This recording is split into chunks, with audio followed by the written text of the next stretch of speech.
ভাই এক মিনিট জিল্লু সাহেবকে আপনারা শোনেন, জিল্লু সাহেবকে বললো যে আমি না থাকতাম না, আমি জাহাজাম না, আমার টেয়া লাগবো। স্যার কইতেছে যে তোমার বাবা আমার বন্ধু, আমি তো তোমার এমনি রাগ করে যাইতে দিতে পারি না, আমি যেমন লাগবো কিভাবে দিবা আমি জানি না। 100 টাকা দেওয়ার পর সে রাগ করে কিশোরগঞ্জ থেকে যে টাকা নিয়ে আসছিল 10-15 দিন ঘুরছে, পরে টেয়া নাই। যে লোকের চেনে না ওরকম ভাবে জিল্লু সাহেব তার বাড়ি বাজিতপুর, তার কাছ থেকে 100 টাকা নিয়ে ঢাকা গেছে। ওই ছেলেটা কে জানেন? আমি 2001 সালে আমি নিকলি থেকে 100 টাকা নিয়ে ঢাকায় গেছিলাম শূন্য হাতে। আমাকে এখন কিছু মানুষ চেনে, ভালোবাসে, আপনারা অনেক স্নেহ করেন। কেমন আছেন সবাই? কত মানুষ দেখবেন সাথে একটু বড় বড় আনারস মার্কার জন্য বক্তব্য জায়গাতে হয় না তো একটু আর বড় জায়গাতে রয়েছেন না, কি করেন দেব পরিষদটা একটু শুরু হয়ে গেছে।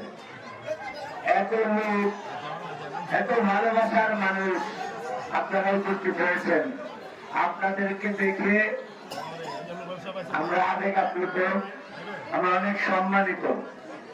আপনারা আনারস মার্কার এই জনসভায় আপনারা উপস্থিত হয়েছেন। আগামী 21 তারিখ যে নির্বাচন হতে যাচ্ছে, নিকলি উপজেলার নির্বাচন, আর 2 দিন বাকি। আগামী মঙ্গলবার যে নির্বাচন হতে যাচ্ছে সেটা 2 দিন বাকি। যে নতুন মহানায়কের পদায়ন আমরা এই নিকলিতে দেখতে চাই সেটা 2 দিন বাকি।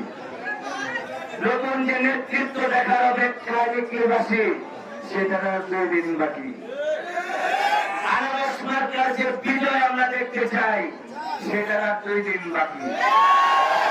আপনাদের কাছাকাছি 20 বছর যিনি হেঁটেছেন তাকে আরো সামনাসামনি দেখবার জন্য আর 2 দিন বাকি।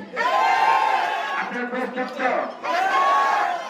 এই যে আমাদের ভালোবাসার ক্যান্ডিডেট, ভালোবাসার মানুষ, ভালোবাসার ভাই, আপনাদের সন্তান, আপনাদের অহংকার, যারা মুকাররম সর্দার, তাকে আপনারা ভালো করে চেনেন তো? জানেন তো না? কতটুকু জানেন? ভালো আপনারা দেখেন ভালো, আলহামদুলিল্লাহ। কোনো ভেজাল নেই, কোনো ভেজাল আছে ভালোর মধ্যে নাই, একটু মন্দ আছে, একজন কয় একটু মন্দ আছে, এটা হলেই ভেজাল। আমি কইতাম চাই না, কিন্তু এই 3 টাকালি এনে যায় কতটা করে একটু ভেজাল, একটু শিক্ষার এটা কম। এতো আপনাদেরকে একটা গল্প শোনাই। 2001 সালের কথা। একটা ছেলে কিশোরগঞ্জ থেকে নিকলি আসছে, রাত কইরা বাড়ি ছেড়ে চলে যাবে, সাথে 1 টাকা পুঁজি নাই, 1 পয়সা পুঁজি নাই। সে কিশোরগঞ্জ থাকবে না, রাত করে চলে যাবে। তার সাথে যখন টাকা নাই, এক লোকের সঙ্গে তার দেখা হয়। আপনি একটু শুনবেন একটা ইতিহাস। এক লোকের সঙ্গে তার দেখা হয়, তার নাম জিল্লু সাহেব। তিনি বাজিতপুরের সাবেক ভাইস চেয়ারম্যান ছিলেন উপজেলা, অনেকে ছিলেন মনে হয়, মুরব্বীরা ছিলেন। সাদা চুল, সাদা দাড়ি, বাজিতপুর বাড়ি। তার সঙ্গে দেখা নিকলিতে।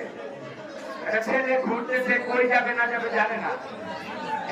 আপনি আপনার যদি একটু শান্ত হন, আমার বলতে সুবিধা হবে। সেই জিল্লু সাহেবকে ধরল 2001 সালে। ভাই এক মিনিট জিল্লু সাহেবকে আপনারা শোনেন, জিল্লু সাহেবকে ধরল যে আমি না থাকতাম না, আমি জাহাজাম না, আমার টেয়া লাগবো। স্যার কইতেছে যে তোমার বাবা আমার বন্ধু, আমি তো তোমার এমনি রাগ করে যাইতে দিতে পারি না, আমি যেমন লাগবো কিভাবে দিবা আমি জানি না। 100 টাকা দেওয়ার পর সে রাগ করে কিশোরগঞ্জ থেকে যে টাকা নিয়ে আসছিল 10-15 দিন ঘুরছে, পরে টেয়া নাই। যে লোকের চেনে না ওরকম ভাবে জিল্লু সাহেব তার বাড়ি বাজিতপুর, তার কাছ থেকে 100 টাকা নিয়ে ঢাকা গেছে। ওই ছেলেটা কে জানেন? আমি 2001 সালে আমি নিকলি থেকে 100 টাকা নিয়ে ঢাকায় গেছিলাম শূন্য হাতে। আমাকে এখন কিছু মানুষ চেনে, ভালোবাসে, আপনারা অনেক স্নেহ করেন। এখনো আমার অত টাকা নাই, অত কিছু নেই, কিন্তু ইজ্জতটা আছে। 1000 কোটি টাকা দামের ইজ্জত আছে, যেটা আমি নিকলি থেকে শুরু করছিলাম। এটা অনেকে জানেন না। আমি নেতৃত্বে উইলে জুড়ে বসি নাই। আরেকজন লোক নিজের ভবিষ্যৎকে সুন্দর, উজ্জ্বল এবং পবিত্রতম জায়গায় দেখার জন্য তার পরিবারকে একদম রোড লেভেল থেকে তিনি অনেক পরিশ্রম করে এই নিকলি ছেড়ে গিয়েছিলেন তার পরিবারকে সমৃদ্ধ করার জন্য, তার সমাজকে সমৃদ্ধ করার জন্য, তার এলাকাকে সমৃদ্ধ করার জন্য। ওরা কিশোরগঞ্জের একজন নাবিক হবেন তিনি সেটা কখনো চিন্তা করেন নাই। তিনি আজকে দানবীর, তিনি আজকে গরিবের বন্ধু। তিনি কথা বলেন মেহনতি মানুষদের পক্ষ নিয়ে, তিনি কথা বলেন সাধারণ মানুষের মতো। যিনি আমি দেখাই ওই লোকটাকে জানেন, এই যে হাতের আঙুল একটা দেখতে পাচ্ছেন, এটা একটা আঙুল, একটা মৃত আঙুলের নখ দেখা যায়। হ্যাঁ, আরেকদিন প্রশ্ন করলাম, অনেকেই প্রশ্ন করে যে নখটা তো ঠিক করা যায়, আপনার তো টাকা পয়সা আছে, ঠিক করেন না কেন? আমি কেমনে বড় হয়েছি, আমি কোন জায়গা থেকে আইছি এটা তো বলুন যেত না। আমার পোলাপান এখন ইউনিভার্সিটিতে পড়ে, আমার সবকিছু আছে, কিন্তু আমার যে অতীত স্মৃতি এটা আমি এখনো বহন করি। আমি যাতে বললে না যে আমি শিক্ষা আছে, আপনি শিক্ষিত সাধারণ মানুষকে বারবার খোঁজাচ্ছেন যে একটা লোক যার কোনো যোগ্যতা নাই তাকে কেন আপনারা ভোট দিবেন? কোনটা শিক্ষা? এমএ পাস করা শিক্ষা? নাচে অতীত ভুলে নাই, এখনো তার সন্তানদেরকে শেখাতে চায় মানুষের সাথে খারাপ ব্যবহার করবে না। এটাই তো শিক্ষা। শিক্ষিত আমরা কি শিখবো? নিজেকে সমৃদ্ধ করার জন্য নিজের সন্তানদেরকে মানুষের মতো মানুষ করতে না পারলে ওই শিক্ষার আমি মূল্য কোনো দেখি না। আপনি শিক্ষিত, আপনার পোস্টারে ব্র্যাকেটের টাইটেল দেওয়া আছে এমএ, বিএমএ লেখা আছে, সেগুলো আপনার, আপনি শিক্ষিত মানুষ, সমস্যা নাই। কিন্তু এটা কেমন শিক্ষা? যার হৃদয়ে রক্তক্ষরণ যে আমি শিক্ষার অভাব পাই নাই, আমি শিক্ষিত হতে পারি নাই, আপনি তাকে বারবার ওইটাকে খোঁজাচ্ছেন, তার হৃদয়ে রক্তক্ষরণ হচ্ছে, সেটার জন্য তো সে অনুপ্রাণিত। জন্ম হোক যথাযথা, কর্ম হোক ভালো। তার সন্তান এখন ইউনিভার্সিটিতে পড়ে, এটাই শিক্ষা। তিনি শিক্ষিত হতে পারেন নাই, তার সন্তানদেরকে ইউনিভার্সিটিতে পড়াচ্ছেন। তার আপন ভাই অধ্যক্ষ, এটাই শিক্ষা। তিনি শিক্ষিত হতে পারেন নাই, তার ভাইকে অধ্যক্ষ বানিয়েছেন। তিনি কিন্ডারগার্টেন দিয়েছেন শিশুদের জন্য, এটাই শিক্ষা। আমার শিশুরা স্কুলে পড়বে, তিনি স্কুল করেছেন, এটাই শিক্ষা। আমার কিশোররা মাধ্যমিক স্কুলে পড়বে, তিনি থেমে যাননি, তিনি কলেজ দিয়েছেন। যেই কলেজে যদি কারোর অর্থনৈতিক সমস্যা থাকে, যদি সে জানতে পারে ওইখানে পড়তে কোনো টাকা লাগে না। আর লোকটার নাম মোকাররম সর্দার। আপনাদের ক্যান্ডিডেট আমার ভাই, আমার বড় ভাই, আমার বন্ধু, আমার অভিভাবক। আমি কিশোরগঞ্জের ছেলে, নিকলি থেকে 100 টাকা নিয়ে গিয়ে আমি জাতীয় চলচ্চিত্র পুরস্কার পেয়েছি। এটা আপনাদের, আমার না। আমি নিকলি সন্তান কিভাবে না পেলে? যদি আমি নিকলি থেকে গিয়ে থাকি, আমার বাড়ি যদি কিশোরগঞ্জ হয়, তাহলে তো আমিও নিকলি। অতটা বয়ান দিন না, যে অতটা বয়ান 21 তারিখের পরে আপনি যাচ্ছেন না। আপনি এসে দেখে যান এই জনসভায়, আপনার পথ থাকবে না পারাবার ইনশাল্লাহ। আছেন না আপনারা সবাই? কাউকে আঘাত করে কথা বলবেন না, কারোর দুর্বলতা নিয়ে প্রশ্ন তুলবেন না, ঢেকে রাখুন। আপনার দুর্বলতা আল্লাহ থাকবে, ঠিক না? সেটা যদি হয়, জনাব জনি সাহেব, আপনার সাথেও চিপায় চাপায় আমি আড্ডা দিচ্ছি, বলবো না, এগুলা করতে হয় না। বড় হয়েছেন, আমাকে নিয়েও কথা বলতেছে, বলেন, অধিকার আছে, আমি তো আপনাকে নিয়ে বলতেছি, সমস্যা নাই। কিন্তু দুর্বল জায়গায় আঘাত করেন না, আল্লাহ সহ্য করবে না। আমাকে বলেন, সরকারের শিক্ষাগত যোগ্যতা নিয়ে প্রশ্ন তুলেছেন, গত 5 বছর আপনি কি করেছেন শিক্ষার জন্য? আপনি কি করেছেন নীতিবাসীর জন্য? কিচ্ছু করতে পারেন নাই। সময় আছে, এখনো নমনীয় হন।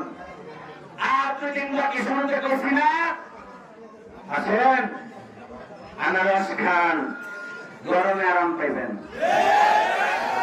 গরমে আরাম পাইবেন। কোন ভেজাল নাই, দেশি আনারস, মোকাররম সাদার আনারস, নিকলি আনারস, আমার বন্ধু আমার চেয়ারম্যানের আনারস, আমার ছোট বাবু মানের আনারস, আপনার আনারস। কয়দিন পরে এই বেটা চেয়ারম্যানে নেবে,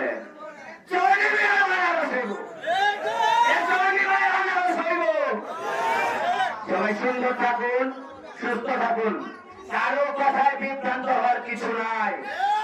আমরা বিভ্রান্ত হওয়ার মেন্টালিটি নিয়ে নির্বাচনে আসি নাই। বিজয় লেখাই দেখা যায় 100 টাকা ইংরেজিতে দেখা গেছিলাম, এবার আনারসের বিজয় ইনশাল্লাহ দেখা যায়, ইনশাল্লাহ। অনেক কৃতজ্ঞতা, শ্রদ্ধা, ভালোবাসা জানাই আমাদের সকলের প্রিয় ক্যারাটে মাস্টার, কুম্ফু ক্যারাটি, বিচ্ছু বাহিনীর প্রধান। কারণ কি, উনি বিচ্ছু বাহিনী সিনেমা করছে, মায়ের সুরে চলে গেছে, টিসুম টিসুম করতে হবে, মনে আছে? যারা 90 দশকে গেছেন, এই যে আমাদের বড় ভাই, আমার খুব শ্রদ্ধা ভাজন, উনি বারবার বলে, আমি সবাইকে তুই করে বলি না, সাইমন তোর আমি তুই করে বলি, আপনি আমার পছন্দের স্নেহের ভাই। আপনি যে আমাদের কোন জায়গায় আছেন বড় ভাই, আয়া বসুন তারা কিশোরগঞ্জ, আমাদের মাছ খাওয়াই দেওয়ার করে ভাই, গেছতাম কিশোরগঞ্জ, সরকার খাওয়াই দিচ্ছে, তাহলে আমাদের মাছ সাথে আনারস সবাই স্লোগান হবে, তোমার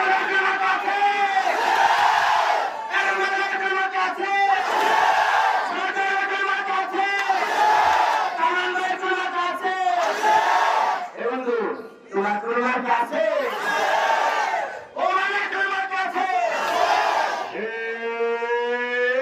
থাকলে বলো,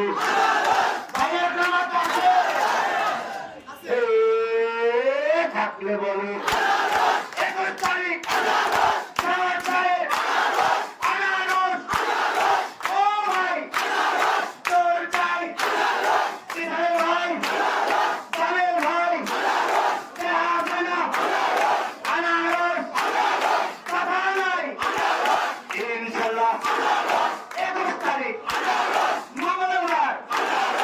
সবাই সুস্থ থাকুন, সুন্দর থাকুন।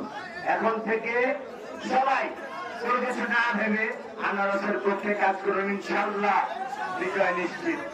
আসসালামু আলাইকুম।